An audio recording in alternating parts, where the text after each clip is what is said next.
Како печалбар во сопствената држава се чувствува јавниот службеник Слободан Мицевски од Пехчево, кој цела година поминувал 220 километри за да стигне до работното место во Кавадаречкиот центар за вработување. Јас во Беро бех раководител и пред изборите еден ден ме земаа и ме однесоа во Кавадарци.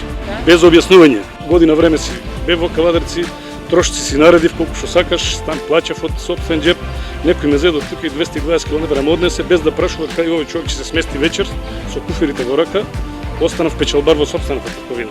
По голготата во Кавадарци, Мицевски е вратен во исторената канцеларија на агенцијата во Пехчево, но сега тој најавува судски спор за да му се исплатат сите трошоци. Порака да се свестат. Да се свестат со тоа што го прават, бидејќи не нас уништуваат само нас психички, него и семејствата наши ги уништуваат психички. Со самото разместување од местото на живење некој те земе без објаснување, да те понесе негде во државата, да не знаеш зашо буквално без објаснување. Но овој човек е само еден од многуте јавни службеници кои се шетаат по центрите за вработување низ Македонија.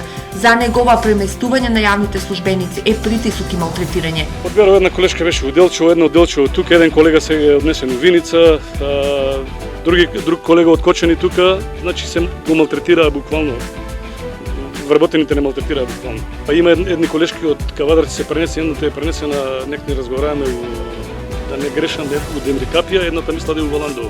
Од Агенцијата за вработување на нашето прашање се повикаа на рационалното користење на човечкиот потенцијал и на мобилноста преку распоредување пропишана со закон.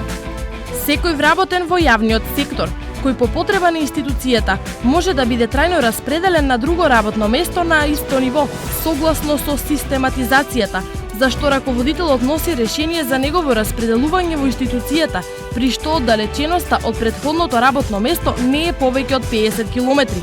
Се вели во информацијата од Агенцијата за вработување, но зашто Мицевски поминувал 4 пати повеќе километри од пропишаните со закон, најверојатно одговорот ќе се бара по судски пат.